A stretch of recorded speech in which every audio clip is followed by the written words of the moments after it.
La enorme estación espacial Kepler 7 flotaba en la oscuridad como una ciudad de metal. Giraba lentamente alrededor de una estrella de neutrones. Utilizando la peligrosa gravedad y la radiación letal como campo de entrenamiento, esta era la Academia Militar Galáctica, donde los mejores jóvenes guerreros de toda la galaxia acudían para demostrar su valía al mando. Dentro del salón principal de la estación, docenas de cadetes alienígenas se reunían para su prueba final. La sala bullía de energía nerviosa mientras criaturas de todas las formas y tamaños revisaban su equipo por última vez. Algunos se sostenían sobre 2 patas como los humanos. Otros se arrastraban sobre 6 u 8 extremidades, y algunos flotaban en el aire sin tocar el suelo. Jake Morrison estaba de pie cerca de la pared del fondo, observando en silencio a los demás. A sus 22 años, era el primer humano aceptado en la academia. Llevaba el pelo castaño corto al estilo militar, y sus ojos azules captaban cada detalle a su alrededor. Vestía el mismo uniforme gris que todos los demás, pero en él parecía simple y corriente. Los gemelos de los Crow, Siobar y Kraraven, dominaban un rincón de la sala. Sus cuerpos estaban cubiertos por una armadura natural que parecía diamantes negros. Al moverse, sus caparazones crujían y rozaban entre sí con sonidos como cristales rotos. Cada gemelo medía 2,4 metros de altura y pesaba tanto como 3 humanos. Llevaban toda la mañana alardeando de cómo su armadura podía detener plasma, explosiones y fuego láser. Cerca del centro de la habitación, una noble Vortak llamada Zenith estiraba los antebrazos por encima de la cabeza. Su piel morada tenía un brillo metálico, y al respirar, se podía ver el contorno de múltiples corazones latiendo en su pecho. Los Vorak eran famosos por tener órganos de reserva para todo lo importante. Si un corazón se detenía, otro seguía funcionando. Si un pulmón sufría daños, tenían 3 más listos para funcionar. En las sombras junto a la pared del fondo, algo que parecía humo viviente se movía y se transformaba. Era Wisp, una etérea de los mundos fantasmales. Su gente podía solidificarse o convertirse en gas cuando quisiera. Wisp rara vez hablaba, pero cuando lo hacía, su voz sonaba como el viento en el vacío. Jake sabía que era diferente a todos ellos. Las otras especies tenían ventajas naturales que las hacían especiales. Los señores de la colmena podían controlar máquinas con la mente. Los Selani tenían 2 cerebros por si uno se dañaba. Los constructores acuáticos podían sobrevivir en el vacío del espacio durante horas. Pero los humanos eran solo humanos. No eran los más fuertes, ni los más rápidos, ni los más inteligentes. Eran comunes y corrientes. Los demás cadetes ignoraron a Jake en su mayoría. Algunos lo miraron con curiosidad, preguntándose qué hacía un humano en su grupo de élite. Algunos susurraban que los humanos eran criaturas blandas de un mundo fácil. Otros decían que los humanos eran débiles y no durarían mucho en combate real. Jake oyó los susurros, pero no dijo nada. Había oído cosas peores antes. El comandante Vexar entró en la habitación con pasos pesados que hicieron temblar el suelo. El señor de la colmena medía 3,6 metros de altura con un cuerpo de insecto cubierto de una armadura negra. Sus antebrazos terminaban en garras afiladas como cuchillas y sus ojos compuestos podían ver en todas direcciones a la vez. Cuando habló, su voz zumbaba como un millar de abejas furiosas. Cadetes, hoy se enfrentan a su evaluación final, anunció el comandante Vexar. Pasarán 72 horas en la zona de combate. Los sistemas de defensa de la estación los perseguirán. El entorno intentará matarlos. Solo quienes sobrevivan se ganarán el derecho a comandar a otros. Señaló una gran pantalla que mostraba un mapa de los niveles inferiores de la estación. Las zonas rojas marcaban las áreas donde la gravedad cambiaba sin previo aviso. Las zonas amarillas mostraban donde las armas automáticas acechaban. Las zonas moradas indicaban los niveles de radiación que podrían matar a la mayoría de las especies en minutos. Pueden trabajar solos o en equipo, continuó el comandante. Pero recuerden, en la guerra real, no hay piedad para los débiles.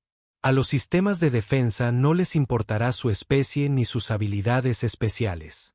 Intentarán matarlos de todos modos. Los cadetes comenzaron a formar grupos basándose en sus ventajas naturales. Los gemelos Kriegs permanecieron juntos, planeando usar sus armaduras para atravesar zonas de peligro que matarían a otros. Sid se unió a otros dos Vortak, sabiendo que sus múltiples órganos les ayudarían a sobrevivir a heridas que detendrían a especies de un solo corazón. Las Aterias se reunieron en su propio grupo, planeando atravesar las paredes y evitar la mayoría de los peligros por completo. Jake se encontró solo mientras los grupos se formaban a su alrededor. No le sorprendió. ¿Qué podía ofrecer un humano a criaturas que eran naturalmente más hábiles para sobrevivir? No tenía armadura, órganos de refuerzo ni poderes especiales. Solo era un joven de la Tierra con entrenamiento militar básico y equipo estándar.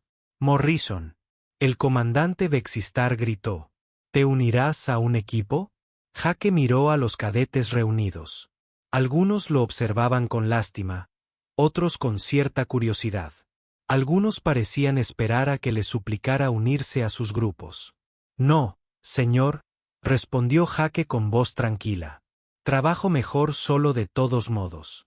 Esto provocó algunas risas silenciosas entre los demás cadetes. La idea de que un humano débil sobreviviera solo en la zona de combate les parecía ridícula. Incluso los instructores intercambiaron miradas que dejaban claro que esperaban que Jake fuera la primera víctima. El comandante Vexar asintió lentamente. Muy bien. Todos los cadetes serán transportados a diferentes secciones de la zona de combate. Tienes 1 hora para preparar tu equipo. Después, comienza la prueba, y no se detendrá hasta que hayan pasado 72 horas o hasta que mueras. La palabra «muerto» flotaba en el aire como una amenaza. Esto no era un juego ni una simulación. Las armas eran reales. Los peligros eran reales. Y los cadetes habían muerto en evaluaciones anteriores. La academia no creía en un entrenamiento seguro.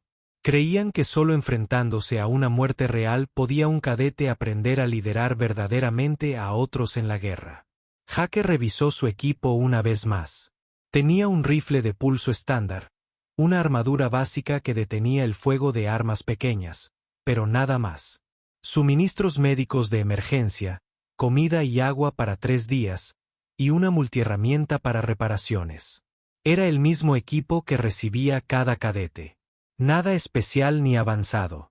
A su alrededor, otros cadetes mostraban el equipo especial de su especie.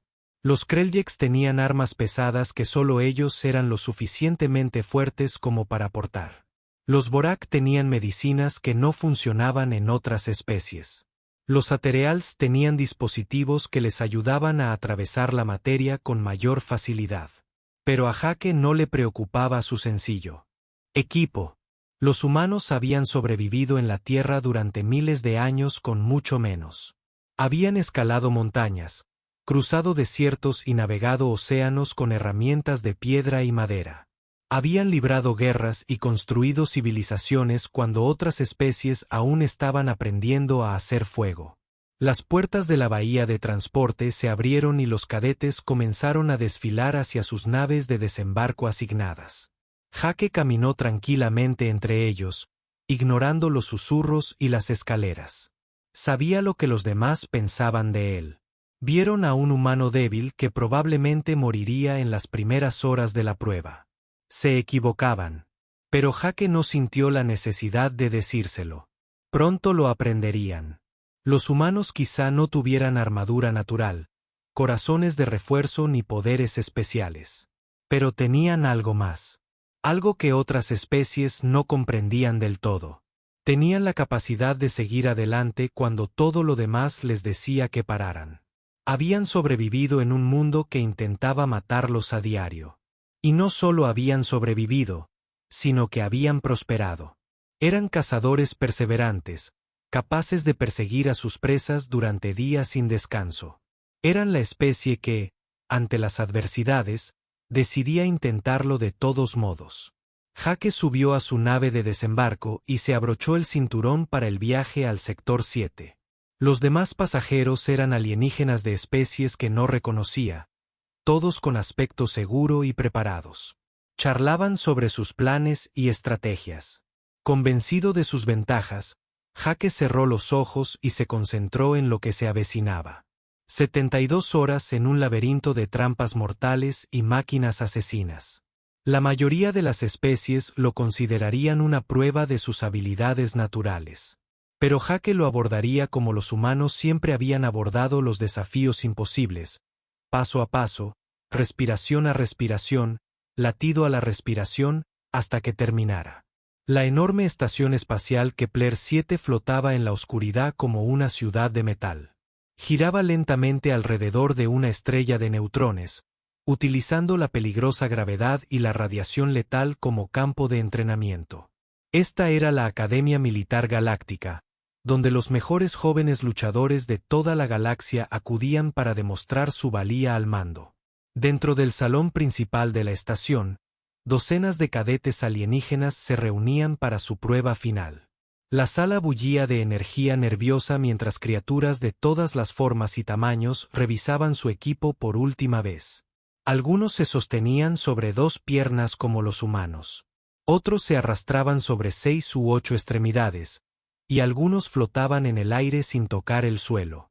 Jake Morrison estaba de pie cerca de la pared del fondo, observando en silencio a los demás. A sus 22 años, era el primer humano aceptado en la academia. Llevaba el pelo castaño corto al estilo militar, y sus ojos azules captaban cada detalle a su alrededor. Vestía el mismo uniforme gris que todos los demás, pero en él parecía simple y corriente. Los gemelos Crowlex, Siobar y Kraraven, dominaban un rincón de la sala. Sus cuerpos estaban cubiertos por una armadura natural que parecía diamantes negros. Al moverse, sus caparazones crujían y rozaban entre sí con sonidos como cristales rotos. Cada gemelo medía 2,4 metros y pesaba tanto como 3 humanos. Llevaban toda la mañana alardeando de cómo su armadura podía detener plasma, explosiones y fuego láser.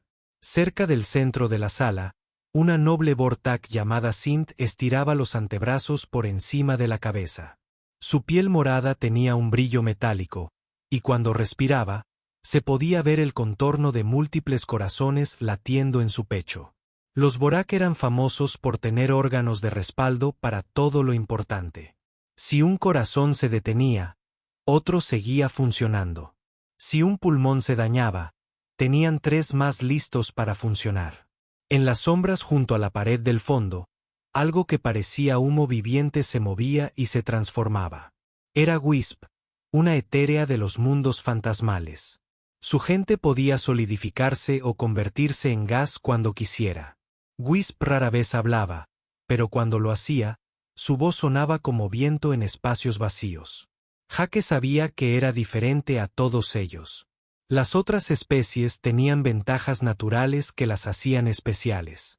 Los señores de la colmena podían controlar máquinas con sus mentes. Los Selani tenían 2 cerebros por si uno se dañaba. Los constructores acuáticos podían sobrevivir en el vacío del espacio durante horas. Pero los humanos eran solo humanos. No eran los más fuertes, ni los más rápidos, ni los más inteligentes. Eran comunes y corrientes. Los demás cadetes casi siempre ignoraban a Jake. Algunos lo miraron con curiosidad, preguntándose qué hacía un humano en su grupo de élite. Algunos susurraban que los humanos eran criaturas blandas de un mundo fácil. Otros decían que los humanos eran débiles y no durarían mucho en combate real. Jake oyó los susurros, pero no dijo nada. Había oído cosas peores antes. El comandante Vexar entró en la habitación con pasos pesados que hicieron temblar el suelo. El señor de la colmena medía 3,6 metros de altura, con un cuerpo parecido al de un insecto, cubierto de una armadura negra. Sus antebrazos terminaban en garras afiladas como cuchillas y sus ojos compuestos podían ver en todas direcciones a la vez. Cuando habló, su voz zumbaba como un millar de abejas furiosas. Cadetes, hoy se enfrentan a su evaluación final, anunció el comandante Vexar. Pasarán 72 horas en la zona de combate. Los sistemas de defensa de la estación los perseguirán. El entorno intentará matarlos. Solo quienes sobrevivan se ganarán el derecho a comandar a otros. Señaló una gran pantalla que mostraba un mapa de los niveles inferiores de la estación. Las zonas rojas marcaban las zonas donde la gravedad cambiaba sin previo aviso. Las zonas amarillas indicaban donde las armas automáticas acechaban. Las zonas moradas indicaban niveles de radiación que podían matar a la mayoría de las especies en minutos. Pueden trabajar solos o en equipo, continuó el comandante. Pero recuerden, en una guerra real, no hay piedad para los débiles. A los sistemas de defensa no les importará su especie ni sus habilidades especiales. Intentarán matarlos de todos modos. Los cadetes comenzaron a formar grupos basándose en sus ventajas naturales. Los gemelos Krillix permanecieron juntos, planeando usar su armadura para atravesar zonas de peligro que matarían a otros. Zenith se unió a otros 2 Vortak, sabiendo que sus múltiples órganos les ayudarían a sobrevivir a heridas que detendrían a las especies de un solo corazón. Los Atereals se reunieron en su propio grupo, planeando atravesar muros y evitar la mayoría de los peligros por completo. Jake se encontró solo mientras los grupos se formaban a su alrededor. No se sorprendió. ¿Qué podía ofrecer un humano a criaturas que eran naturalmente más hábiles para sobrevivir? No tenía armadura, ni órganos de refuerzo, ni poderes especiales. Solo era un joven de la Tierra con entrenamiento militar básico y equipo estándar. Morrison, gritó el comandante Vexistar.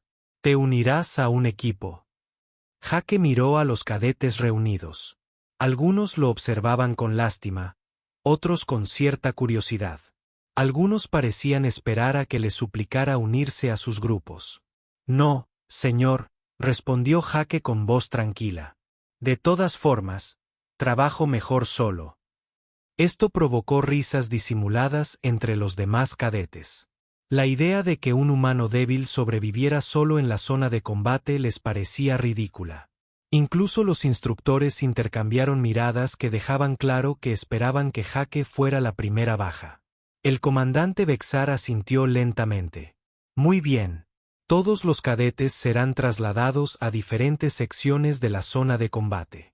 Tienen 1 hora para preparar su equipo. Después, comienza la prueba y no terminará hasta que transcurran 72 horas o hasta que estén muertos. La palabra muerto flotaba en el aire como una amenaza. Esto no era un juego ni una simulación. Las armas eran reales, los peligros eran reales, y había cadetes muertos en evaluaciones anteriores. La academia no creía en el entrenamiento seguro. Creían que solo enfrentándose a la muerte real podía un cadete aprender a liderar verdaderamente a otros en la guerra. Jake revisó su equipo una vez más. Tenía un rifle de pulso estándar, armadura básica que detenía el fuego de armas pequeñas, pero nada más, suministros médicos de emergencia, comida y agua para 3 días, y una multiherramienta para reparaciones. Era el mismo equipo que recibía cada cadete. Nada especial ni avanzado. A su alrededor, otros cadetes mostraban el equipo especial de su especie. Los Krillix tenían armas pesadas que solo ellos eran lo suficientemente fuertes como para portar. Los Vorak tenían medicinas que no funcionarían en otras especies. Los Atereals tenían dispositivos que les ayudaban a atravesar la materia con mayor facilidad. Pero a Jake no le preocupaba su sencillo equipo. Los humanos habían sobrevivido en la Tierra durante miles de años con mucho menos. Habían escalado montañas, cruzado desiertos y navegado océanos con herramientas hechas de piedra y madera. Habían librado guerras y construido civilizaciones cuando otras especies aún estaban aprendiendo a hacer fuego. Las puertas de la bahía de transporte se abrieron y los cadetes comenzaron a dirigirse a sus naves de desembarco asignadas. Jake caminó tranquilamente entre ellos, ignorando los susurros y las escaleras. Sabía lo que los demás pensaban de él. Vieron a un humano débil que probablemente moriría en las primeras horas de la prueba. Se equivocaban. Pero Jake no sintió la necesidad de decírselo. Pronto lo aprenderían. Los humanos quizá no tuvieran armadura natural, corazones de refuerzo ni poderes especiales, pero tenían algo más, algo que otras especies no comprendían del todo. Tenían la capacidad de seguir adelante cuando todo lo demás les decía que pararan. Habían sobrevivido en un mundo que intentaba matarlos a diario. Y no solo habían sobrevivido, sino que habían prosperado. Eran cazadores perseverantes, capaces de perseguir presas durante días sin descanso. Eran la especie que se enfrentaba a lo imposible y decidía intentarlo de todos modos. Jake subió a su nave de desembarco y se abrochó el cinturón para el viaje al sector 7. Los demás pasajeros eran alienígenas de especies que no reconocía. Todos parecían seguros y preparados. Charlaron sobre sus planes y estrategias, convencidos de sus ventajas. Jake cerró los ojos y se concentró en lo que se avecinaba. 72 horas en un laberinto de trampas mortales y máquinas asesinas. La mayoría de las especies lo considerarían una prueba de sus habilidades naturales. Pero Jake lo abordaría como los humanos siempre habían abordado los desafíos imposibles. Paso a paso, respiración a respiración, latido a la vez, hasta que todo terminara. La noticia de la imposible supervivencia de Jake se extendió como un reguero de pólvora por las estaciones de monitoreo. Instructores alienígenas se apiñaban alrededor de las pantallas observando al humano moverse por pasillos con un agujero en el pecho. Los médicos revisaron todos los archivos que tenían sobre biología humana, buscando explicaciones inexistentes. La doctora Nuss realizó un diagnóstico tras otro en su equipo, convencida de que las lecturas debían ser erróneas. Pero todos los escáneres mostraban los mismos datos imposibles. Jake Morrison había sufrido lesiones que deberían haberlo matado en menos de 60 segundos. Sin embargo, sus signos vitales mostraban que no solo estaba vivo, sino que funcionaba con normalidad. Consulta los archivos médicos de la Tierra, le ordenó a su asistente, un joven acuático llamado Burbuja 9. Debe haber algo que se nos haya escapado sobre la fisiología humana. Los tentáculos de Burbuja 9 bailaron sobre el panel de control mientras accedía a la base de datos de la Federación. Los archivos son muy básicos, doctor. Muestran la biología estándar de los mamíferos. Un solo corazón, 2 pulmones, sistema nervioso central. Nada especial ni inusual. Entonces, ¿cómo sigue caminando? El doctor Nellis señaló la pantalla donde Jake revisaba cuidadosamente una unión en busca de torretas de defensa. La sangre había empapado sus vendajes improvisados, pero sus movimientos se mantenían firmes y controlados. Mientras tanto, Jake continuaba su metódico avance por el sector 7. El dolor de la herida en el pecho era constante y agudo, como si le presionaran un hierro candente contra las costillas con cada respiración. Pero el dolor era solo información, y la información le decía que estaba herido, no que se estaba muriendo. Había aprendido hacía mucho tiempo a separar el dolor del pánico.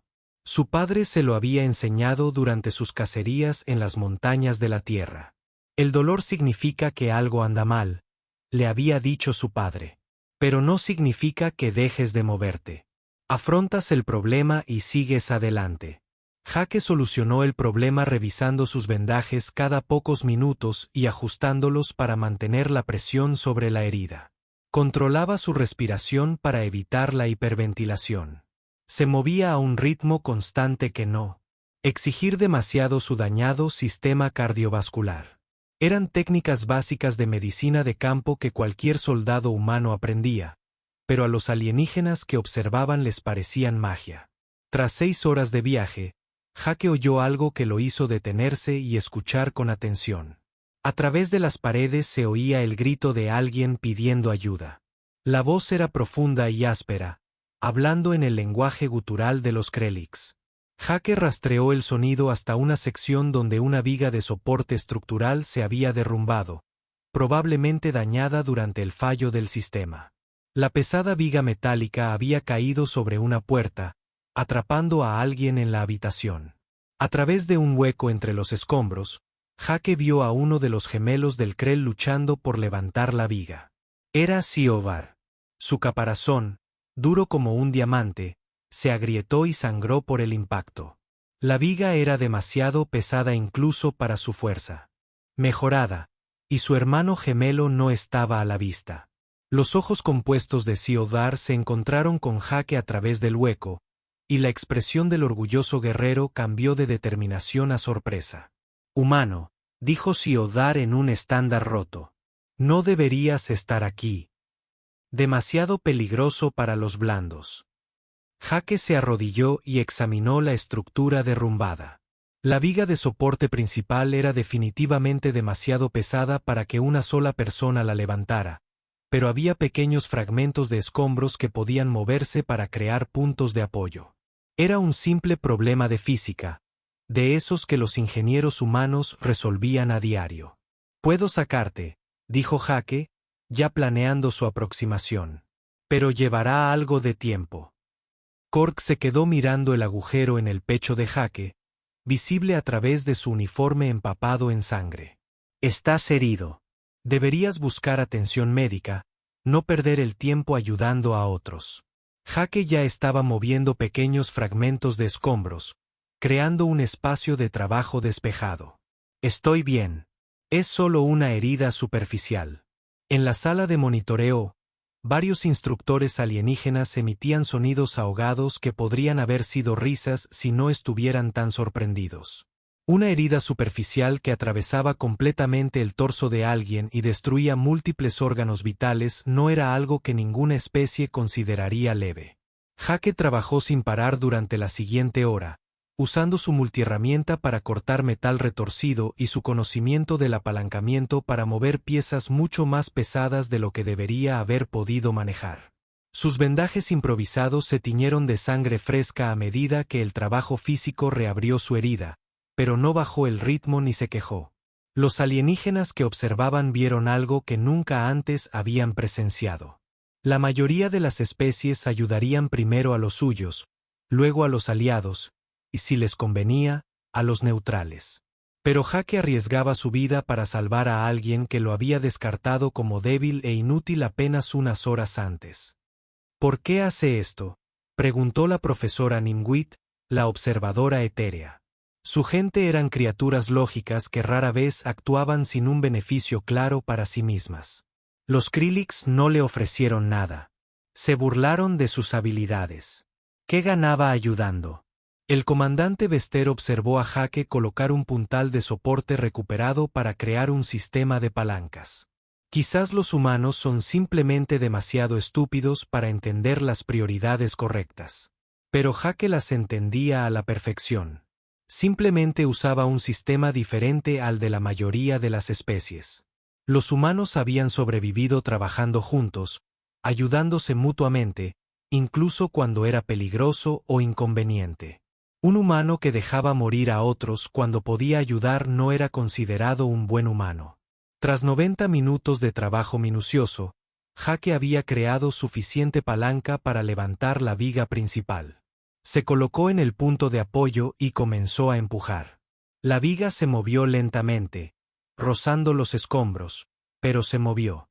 Ahora, Jake le gritó a Cork: «Muévete rápido». El guerrero Krillix se coló por la abertura justo cuando el sistema de palancas improvisado de Jake cedió. La viga se desplomó, sellando el paso de nuevo, pero Siobar estaba libre. Siobar se puso de pie y miró a Jake con renovado respeto. El humano estaba pálido por la pérdida de sangre y se balanceaba ligeramente, pero seguía erguido y alerta. El agujero en su pecho se había reabierto durante las labores de rescate, y sangre fresca manchaba su uniforme. «Me salvaste la vida», dijo Siobar lentamente. «Tengo una deuda contigo». Jake negó con la cabeza y volvió a revisar sus vendajes. «No me debes nada. Aquí todos somos cadetes. Nos ayudamos mutuamente, pero estás herido. Gravemente herido. Deberías haberte ahorrado tus fuerzas». Jake miró a Cork con serenos ojos azules. «Sobreviviré. Eso es lo que hacen los humanos». Con esa simple declaración, Jake cogió su rifle y continuó por el pasillo, dejando a Corex mirándolo con asombro. El guerrero Krillix siempre había creído que su gente era la más resistente de la galaxia, pero nunca había visto una resistencia como esta. En la sala de monitoreo, los instructores alienígenas observaron en silencio atónito cómo Jake desaparecía por una esquina. La doctora Nultus revisó sus lecturas médicas y negó con la cabeza con incredulidad. Su presión arterial debería haber bajado a niveles peligrosos durante ese esfuerzo físico, informó. Su ritmo cardíaco debería ser errático por la pérdida de sangre. Su función cerebral debería estar afectada por la falta de oxígeno. En cambio, todas sus lecturas son estables. El comandante Bexitar se recostó en su silla. Sus ojos compuestos reflejaban la luz de los monitores. ¿Qué clase de especie produce individuos así? La pregunta flotaba en el aire sin respuesta. La Federación se había topado con miles de formas de vida diferentes, pero ninguna como los humanos. Parecían comunes en la superficie, pero bajo esa apariencia ordinaria se escondía algo que la galaxia jamás había visto. Algo que simplemente se negaba a desaparecer. Los rumores corrían rápido por la zona de combate. El humano imposible seguía vivo, seguía moviéndose, seguía ayudando a otros cuando debería haber muerto hacía horas. Cadetes de diferentes especies comenzaron a cambiar de raíz, atraídos por la curiosidad y el crecimiento. Respeto por la pequeña figura que se negaba a caer. Jake había acumulado más heridas con el paso de las horas. Un spray químico destinado a causar ceguera temporal le había quemado el brazo izquierdo con ácido de grado militar. La piel sintética se había derretido, dejando al descubierto músculo y hueso. Se había envuelto el daño y la tela rasgada y seguía moviéndose. Una mina de gravedad había explotado cerca de su posición, creando un campo localizado lo suficientemente fuerte como para aplastar a la mayoría de los alienígenas. Jake había sido lanzado contra una pared con la fuerza suficiente para dislocarse el hombro y sufrir una conmoción cerebral que debería haberlo dejado inconsciente. En cambio, había recuperado el hombro con un gruñido de dolor y había continuado. Caminaba, aunque ahora cojeaba levemente. La sala de monitoreo se había llenado a medida que corría la voz por la estación. Científicos, oficiales médicos y personal militar se reunieron para observar al humano que desafiaba todas las leyes de la biología que conocían. Los debates se intensificaron a medida que cada nueva lesión no detenía el progreso de Jake. Tiene que ser algún tipo de mejora, argumentó la doctora Quesala, una investigadora con aspecto de araña. Implantes cibernéticos, modificación genética, drogas de combate. Ninguna criatura natural puede sobrevivir a esto. La doctora Nellis negó con la cabeza, señalando sus escáneres. He realizado todas las pruebas posibles. Nada de implantes artificiales, ni manipulación genética, ni mejoras químicas. Según todos nuestros instrumentos, es un varón humano completamente normal. Entonces nuestros instrumentos están equivocados, insistió la doctora Casella. O los humanos han estado mintiendo sobre su verdadera naturaleza. En las pantallas, Jake había llegado al centro de procesamiento central del sector 7. Este era el centro neurálgico que controlaba todos los sistemas automatizados, un laberinto de terminales de computadora y conductos de energía protegidos por las medidas de seguridad más letales de la zona de combate. La mayoría de los cadetes evitaban esta área por completo, sabiendo que entrar significaba enfrentarse a armas diseñadas para detener equipos de asalto militares completos. Pero Jake necesitaba llegar al centro. Su exploración metódica había revelado que el fallo en cascada estaba empeorando, extendiéndose a otros sectores. Pronto, toda la zona de prueba se convertiría en una trampa mortal de la que ni siquiera los alienígenas más fuertes podrían sobrevivir. La única forma de detenerlo era reiniciar manualmente los sistemas de seguridad desde el centro.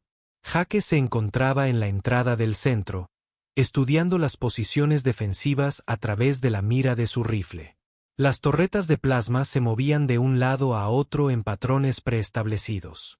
Los generadores de campos de fuerza creaban muros de energía que cortaban por la mitad cualquier cosa que los tocara. Minas sensoras flotaban en el aire, listas para explotar a la primera señal de movimiento. Cualquier aproximación normal sería un suicidio. Incluso los gemelos Krillix con su armadura de diamante serían destrozados en segundos. Pero Jake no planeaba una aproximación normal.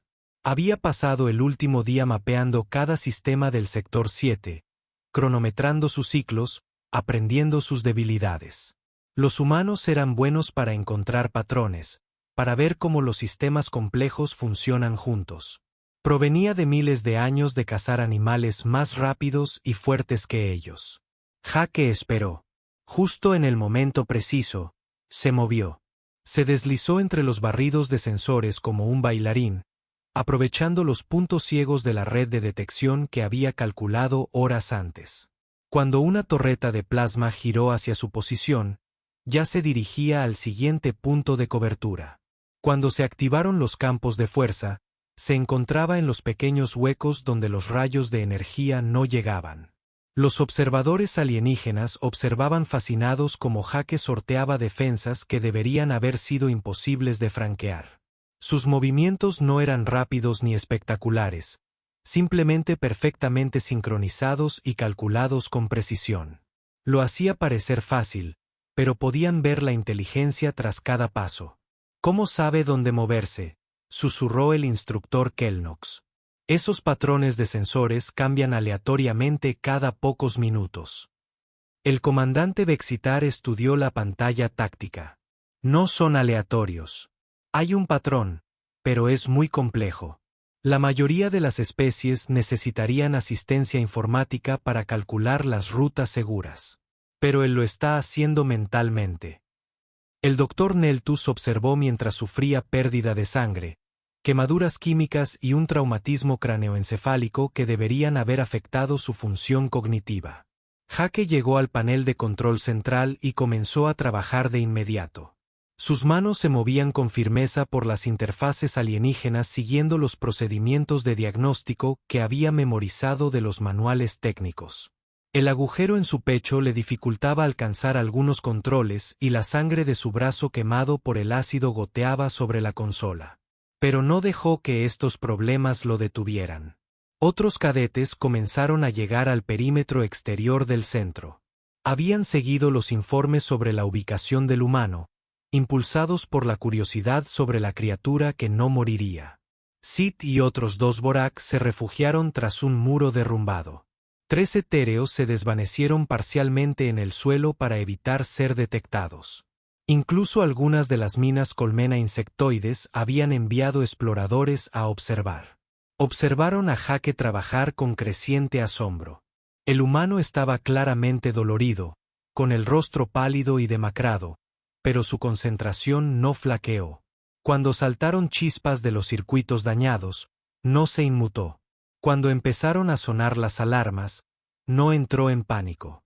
Simplemente siguió trabajando con la misma determinación inquebrantable que habían visto siempre. ¿Qué lo impulsa?, preguntó Zenith a sus compañeros en el idioma Vortak. ¿Qué fuerza lo mantiene en movimiento, cuando su cuerpo debería haber fallado? Uno de los miembros de su equipo, un joven guerrero llamado Corax, observaba a Jake con atención. Quizás no se trate del cuerpo. Quizás se trate de algo más. ¿Qué quieres decir? Cororax señaló a Jake, quien ahora estaba agazapado en un panel de control, recableando circuitos con manos firmes a pesar de sus heridas. Mira cómo se mueve. No lucha contra el dolor ni intenta ignorar sus heridas. Las acepta y las supera. Es como si hubiera decidido que sus heridas no importan. Eso no tiene sentido, respondió Zenith. El dolor existe para advertirnos del peligro, para hacernos buscar seguridad y sanación. Sí, para la mayoría de las especies. Pero quizás los humanos sean diferentes. Quizás puedan elegir cuándo escuchar el dolor y cuándo ignorarlo. La idea era difícil de comprender para la mayoría de los extraterrestres. Sus cuerpos habían evolucionado con respuestas automáticas al trauma. Cuando sufrían heridas lo suficientemente graves, entraban en shock, perdían el conocimiento o entraban en estados de protección que priorizaban la curación sobre la acción. Pero Jake parecía tener control total sobre estas respuestas. Mientras Jake trabajaba, los sistemas defensivos alrededor del centro comenzaron a apagarse uno por uno. Las torretas de plasma dejaron de seguir. Los campos de fuerza parpadearon y se apagaron, y las minas de los sensores se depositaron en el suelo como globos desinflados. Había encontrado las subrutinas de control maestro y estaba reiniciando sistemáticamente toda la red. Los cadetes que observaban salieron de sus escondites. Cuando pasó el peligro inmediato, se acercaron a Jake con cautela, todavía sin creer lo que estaban viendo. Aquí estaba un humano que debería haber muerto muchas veces, arreglando con calma los sistemas que habían estado tratando de matarlos a todos. Jake levantó la vista de su trabajo mientras los otros cadetes se reunían a su alrededor. Sus ojos azules estaban claros y enfocados a pesar del trauma que había sufrido su cuerpo. Cuando habló, su voz era firme y tranquila. La cascada de fracasos ya está contenida, dijo simplemente. Los demás sectores deberían volver a estar seguros en unas horas. Xiont lo miró con 4 ojos que mostraban un profundo respeto. Jake humano, ¿cómo sigues funcionando? Tus heridas deberían haberte matado. Jake se miró a sí mismo como si notara su condición por primera vez. El agujero en su pecho, las quemaduras químicas en su brazo, los moretones y cortes. De docenas de otros encuentros. Luego volvió a mirar a los alienígenas reunidos y les dedicó una pequeña sonrisa. El dolor es solo información, dijo. Y ahora mismo, la información me dice que tengo trabajo que terminar. La alarma que hizo añicos la pieza temporal fue diferente a todas las demás. Esto no fue un mal funcionamiento del sistema ni un ejercicio de entrenamiento que salió mal. Este era el sonido que significaba que algo se había liberado de los niveles de seguridad más profundos. Algo que nunca se suponía iba a ser lanzado. En la sala de vigilancia, los ojos compuestos del comandante Vexar se abrieron de par en par por el miedo. La unidad mecánica de seguridad 7 se ha activado. Todos los cadetes deben evacuar inmediatamente. La doctora Nellis comprobó sus lecturas presa del pánico. Los transportadores todavía están desconectados. No podemos sacarlos. El mecanismo de seguridad era una máquina de guerra de 10 pies de altura construida con un propósito: detener motines de barcos y acciones de abordaje con una fuerza abrumadora. Su armadura podría resistir impactos directos de armas de grado militar. Sus cañones de plasma podrían atravesar las paredes de los mamparos. Sus sistemas de puntería podrían rastrear docenas de enemigos simultáneamente y matarlos a todos en segundos. Jake escuchó los fuertes pasos que se acercaban mucho antes de ver la máquina. El suelo de metal temblaba con cada paso y el aire se llenaba del vino de las armas cargadas. A su alrededor, los demás cadetes se miraban unos a otros con creciente miedo. Quedaron atrapados en el centro sin ningún lugar a donde huir. «Tenemos que escondernos», susurró Sinit. «Encuentra refugio hasta que llegue el rescate». Pero Jake estaba estudiando la situación táctica con la misma calma que había mostrado durante toda la evaluación. Observó el diseño del centro, calculó distancias y ángulos, y llegó a una conclusión que no sorprendió a nadie que lo hubiera estado observando. «No», dijo Jake en voz baja. «Lo combatimos». Los otros cadetes lo miraron estupefactos. Siodvar, cuya vida Jake había salvado horas antes, dio un paso adelante con preocupación en sus ojos compuestos. «Human Jake, esa máquina está diseñada para matar soldados entrenados. Somos solo cadetes. Ni siquiera juntos podemos derrotarlo». Jake revisó su rifle y descubrió que le quedaba menos de la mitad de munición. A su pistola de pulsos le quedaban 2 celdas de energía. Su cuerpo se mantenía unido mediante vendajes improvisados y una voluntad obstinada. Según cualquier medida razonable, debería haber estado muerto hacía horas, y ahora se proponía luchar contra una máquina de guerra. «Tienes razón», dijo Jake. «Juntos, probablemente no podamos ganar, pero no planeo luchar juntos». Los otros cadetes comenzaron a protestar, pero Jake ya se estaba moviendo hacia la entrada principal del centro. Los fuertes pasos se acercaban, acompañados por los sonidos mecánicos de los sistemas de armas en línea. Los láseres rojos comenzaron a barrer los pasillos afuera. «Quédense aquí y permanezcan en silencio», dijo Jake a los demás. «Cuando tengan la oportunidad de correr, aprovechen». Jake se posicionó en la puerta justo cuando el robot de seguridad rodeó la máquina. Era incluso más aterradora en persona que en las especificaciones técnicas. Su armadura tenía cicatrices de batallas anteriores y sus múltiples sistemas de armas rastreaban de forma independiente mientras buscaban objetivos. Los sensores del robot se fijaron en Jake de inmediato. Un hombre humano, gravemente herido, armado con armas ligeras que no podían penetrar su armadura.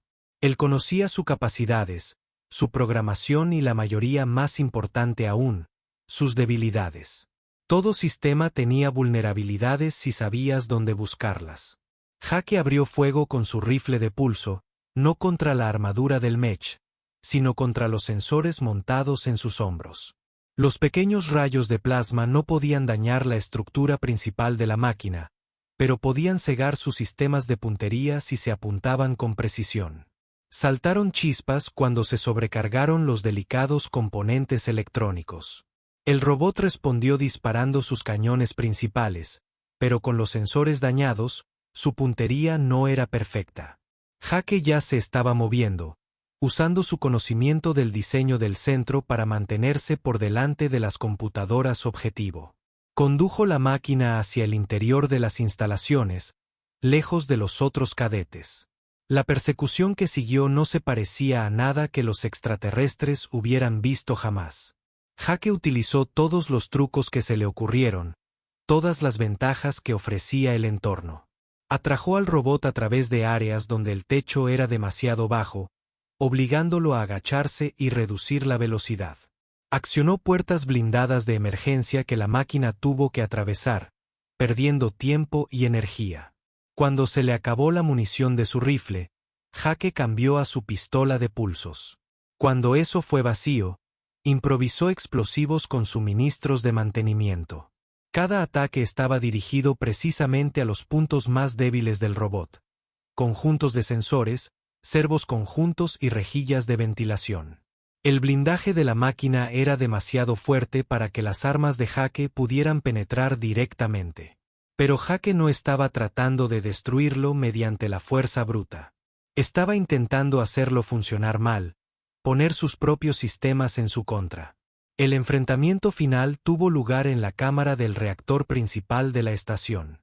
Jake había guiado al robot a través de un laberinto de pasillos y pozos de mantenimiento, utilizando terreno y tácticas para compensar la enorme diferencia en potencia de fuego. Su cuerpo estaba fallando ahora, sostenido únicamente por la determinación y la negativa humana a aceptar la derrota. El robot arrinconó a Jake contra la carcasa del reactor, mientras las armas restantes cargaban para asestar un tiro mortal. Jake miró la máquina de guerra de 10 pies y sonrió.